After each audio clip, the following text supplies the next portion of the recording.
to Mike's Daily Podcast. Mike's Daily Podcast? That's right.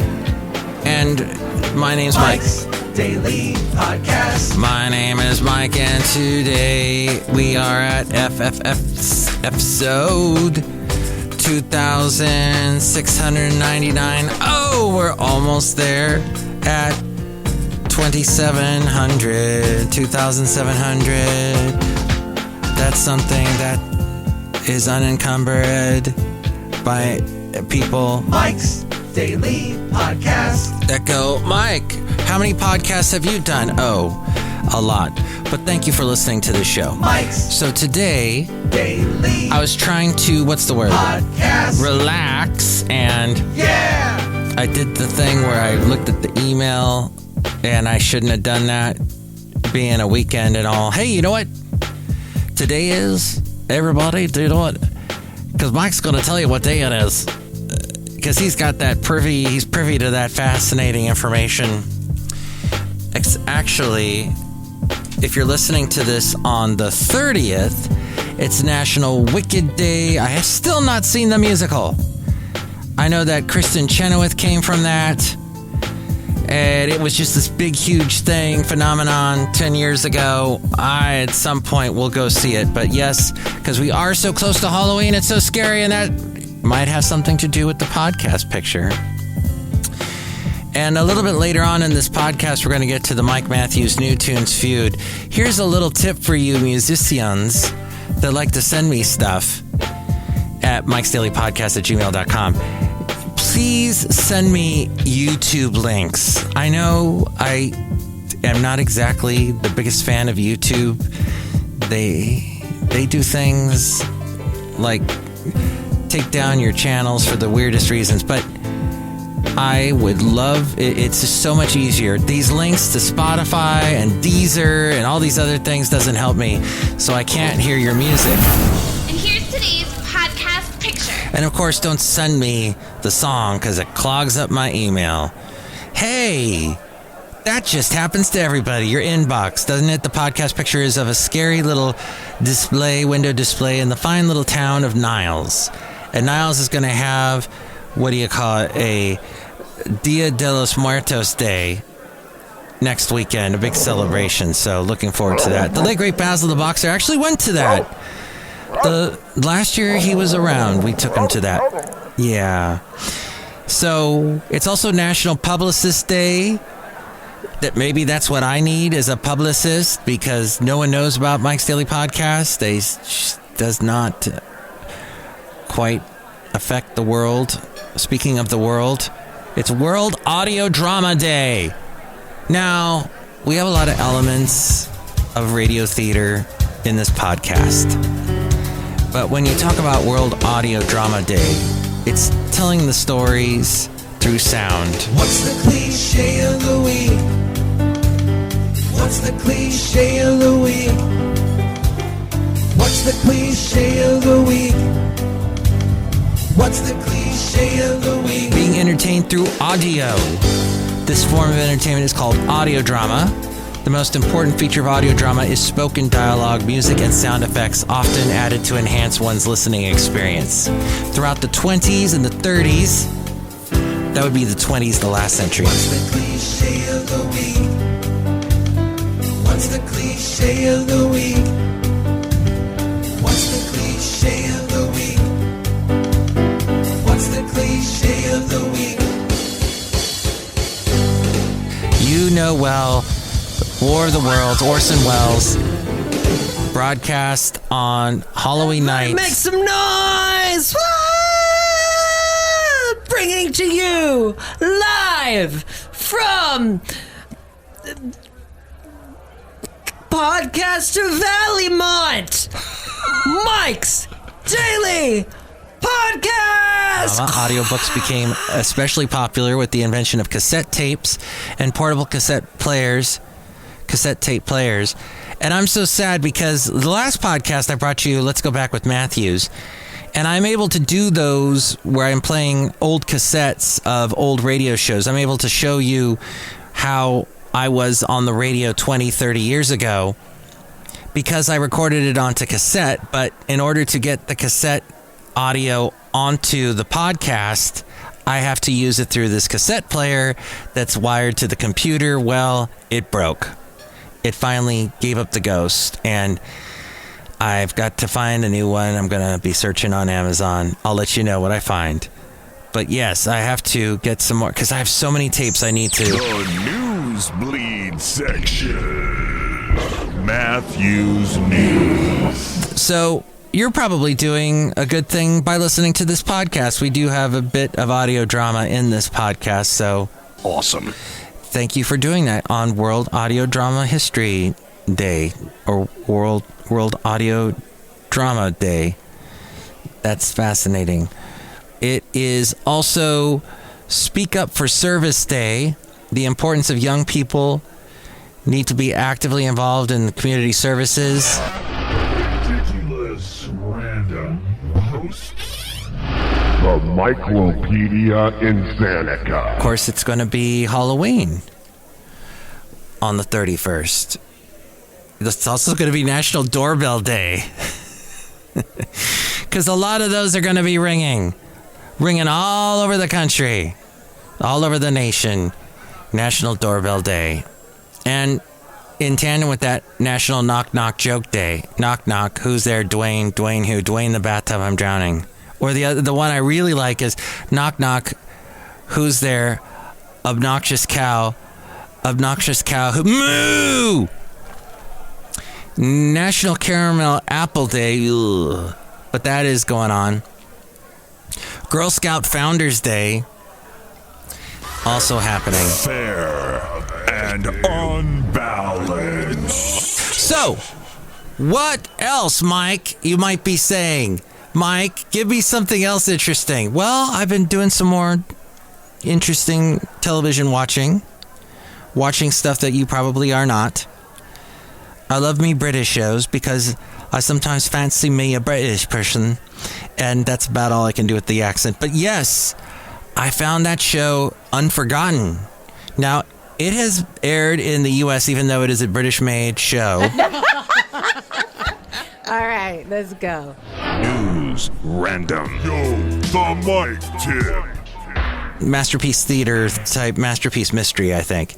But it is such an interesting show. We're on the 3rd season, and the premise is it's basically cold case files. They are finding there's a body that's discovered, usually by somebody digging something up. You know, hey, we got to build put some pipes down in here and build a overpass or dig out a channel.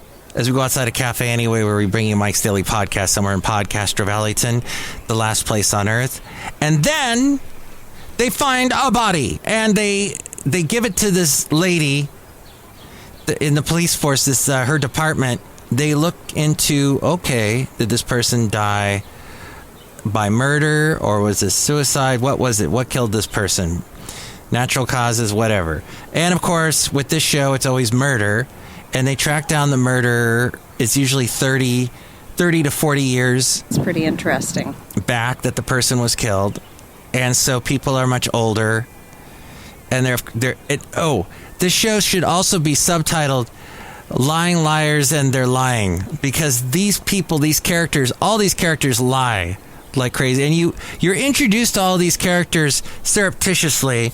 You go around and you meet them and see their lives, and everything's fine. And, they're adopting a child. Their son's graduating. They're starting a new life. They've created these whole lives for themselves. Meanwhile, they're somehow affiliated with this body that was found from 40 years ago. And what's interesting about the show, it gets into some topics that are pretty heavy, that are a bit on the dark side, but affect all of us. And we've all known someone that it has affected. And it is a comment about the times, even though the show, I think they're still making it, but it started in 2018. So anyway, Café Anyway, I find it fascinating. Outside of Café Anyway, somewhere in Podcaster Valley 10, the last place on earth, look who's here right now. Hi! Mark. It's Benita the Rodeo Queen. How y'all doing? I didn't know it was my time to talk. How about my horse doing that? That's a Disgruntled Fiddle Player, tell you what. What? I'm sorry y'all got interrupted. Your weekend got interrupted by an obnoxious cow. I mean, email, Mike Matthews. Thank you, Disgruntled Fiddle Player. Yeah, that makes me disgruntled. Look who else is here. Hello, Mike. I make the delicious root beer. National Audio Drama there. Oh, that's good. Yum. Drink it right now. I'll cut you. I just did. He orders me around so much. Well, how about one other interesting thing before we get to the Mike Matthews New Tunes feud? And I only got 3. Usually I have 5 songs to play you, but nobody ever calls up about it. So it's not like I'm going to be like complaining the way I am complaining. Hey, did you know that rent prices have dropped for the first time in 6 months? Rent in the October rent report, this came from Pitch Public Relations, speaking of publicists. The national median rent price now stands at $2,000. Actually, make that $2,011. This is interesting. Wow, this is interesting. Oh, okay. Right? Good. Let's see. So the 15,000 protesters shut down the Bay Bridge. I think this was sent yesterday. We talked a little bit about that. Oh! So I have a friend named Masa. Masa's a bit of a comedian. And Masa said the following to me. He goes, I don't really express my opinion about this whole Gaza thing, but let's just say if somebody came into my mom's house, my mom, he talks about his mom like he's got to open the door for a woman. If he doesn't, his mom will yell at him next time he sees her because she'll just know.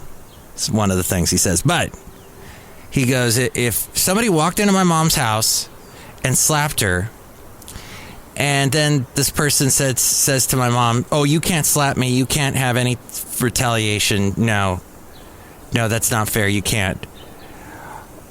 He says, my mom would say, are you out your mind? But he said it much better than me. But are you out your mind? The way he said it made me laugh so hard. Mike's scavenger hunt. But yeah, that's an interesting way of looking at it. Are you out your mind? You just killed over 1,000 people? But yes, I know. But if you get offended, that's the way the cookie crumbles. No. Probably don't want to get too much into that topic on Mike's Daily Podcast. Not really a political podcast. Wine. Well, I like. The whiny white man wine list. Occasionally I see interesting commentary like this. And as I've told you, I've stopped listening to NPR. MTV News. You hear it first. National Public Radio I'm done with. Because of the way they're subtly bashing Israel constantly. Mike's absolutely useless review. And then there's this commentary from more of the right side. Even after 6 days, the New York Times refused to admit that they promoted terrorist propaganda as news.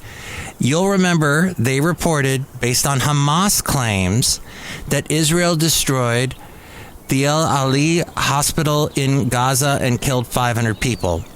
They didn't even wait for sunrise to check those claims before running Hamas's story. Video and audio evidence supplied by the IDF added to the obvious conclusion in the first sunrise. An errant missile fired from Gaza landed on the hospital grounds. The Times, however, still won't report that. Instead, they wrote nearly a week later that Hamas had failed to make its case, when in fact they never offered any evidence at all for those claims. That's exactly the problem I have with the podcast and the radio show that is funded by NPR called On the Media. They basically said the equivalent to what the New York Times did, where they're saying Mike ripped someone a new one. They didn't even talk about the Israel side of the story, and alluded to or insinuated that it was all a ruse that Gaza that this was a lie, that Gaza had accidentally bombed their hospital grounds. The Times, however, still won't report that. Instead, they wrote nearly a week later that Hamas had failed to make its case, when in fact they never offered any evidence at all for those claims. An editor's note issued a week later, but not included in either article, admitted to relying too heavily on claims by Hamas without apology or corrective action. The damage is done, and this was written by Ed Morrissey. The paper should change its motto for full accuracy, all the terrorist propaganda fit to print. So that's just one thing I've seen. I might be way off, but and I've stopped listening to NPR, and I feel so much better. All right, let's go listen to some of these songs, in the segment we call the Mike Matthews New Tunes Feud. Well, a song is kind of like a show. It's just a really quick show. Because it's an escape. It takes you somewhere. And it's usually a short little bit of drama. It's interesting because country songs, and I was in country radio for a long time. You can hear some of that in the last podcast I did with Let's Go Back with Matthews. And a lot of country songs have this as their story arc. Two people meet and they fall in love, and that's really great, and they're wonderful, and they're happy, and it's great, and that's one of the greatest things of their life. Then the next thing is, they're having a baby. Oh, this is one of the greatest things in their life. Oh, they're going to have a little daughter. Oh, this is so great. And that's the second greatest thing in their life. And then the third greatest thing is that seeing that daughter get married. First of all, I just want to thank everyone for joining us here on this show. This is great. That's the third thing, and that's like the high points of life. Echoed over and over and over again in just about every country song I played. And technically, I did not choose these songs. They were chosen for me, partially because of the top 40 list of country music. Those were the biggest songs. And people were requesting them. Maybe people will start requesting this song. I don't think this is a country song, but they wrote the following. Hey, Mike, our new single, Swing Like This, was written in the green room of the Aviary in Edmonton, Alberta, the same venue where we are having our vinyl release show. And actually, they did that on Friday night. I wrote the lyrics as a note in my phone backstage after having a conversation with our steel guitarist. Maybe they are country. Steel guitarists, definitely. If you have a steel guitarist in your band, you're probably a country band. And maybe you're carrying contraband. Partly, I was reflecting that our previous album, Someday Cowboy, cowboys, definitely in country music and country songs, had a lot of love and breakup songs, and I wanted to do more straight-up dance songs. We were also talking about how the word swing comes up in a lot of different genres of music, like how New Jack Swing is a subgenre of R&B and Western Swing is a subgenre of country music. The word swing isn't confined to one genre of music. On the dance floor, to swing simply means to move with an easy flowing but confident rhythm. You might be saying, Mike, what is the name of this band? Well, I will tell you. It is Baby J, and that's J spelled J-E-Y. Let's listen to a little bit of their song that is called Swing Like This.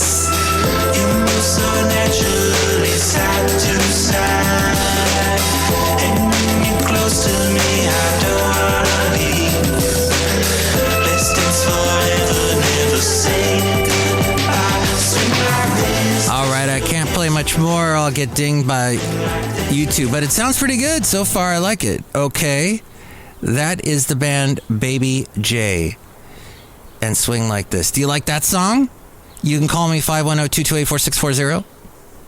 If I gave out that number too fast, I will repeat it again, or you can hit rewind and hear it again and slow it down. Okay, here's the next one. Hannah George. Oh my gosh, it's Hannah Georges. Georges? Hannah Georges. All right.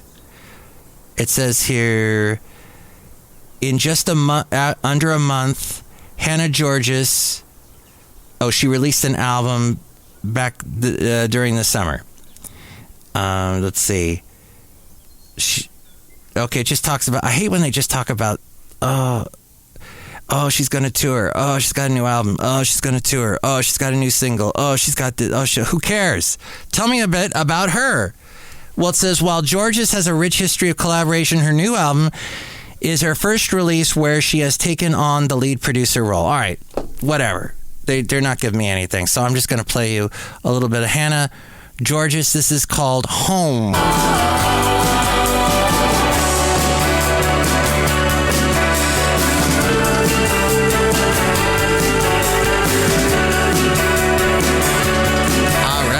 Of that Hannah Georges and Home. Oh my God! The bottom of the chart.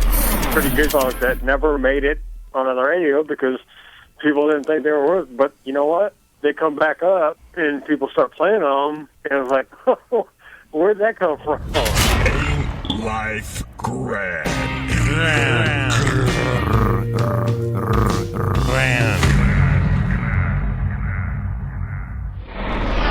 Wow, that's wow.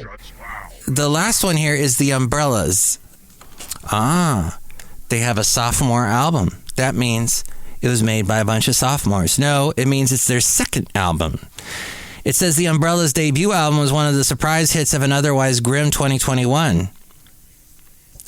Umbrellas represent the fertile San Francisco Bay Area scene at its most pop-tastic. Fairweather Friend is bigger in almost every way than their self-titled debut, featuring sterling songwriting, arranging bigger and more nuanced production. The Umbrellas are four renegade romantics crafting irresistible indie pop hymns. Okay, let's listen then. Gosh, people do not know how to write these things when they send them to me, but here's the Umbrellas, a little bit of their song called 3 Cheers.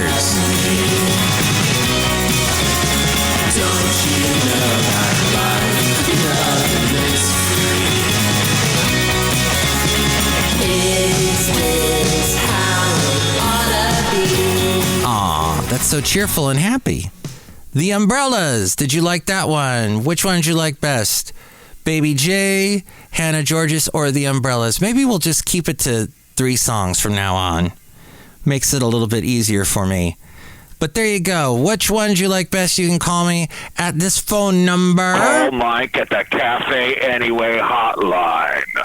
Area code 510-228-4640. And with more ways to reach me, it's A-Frame.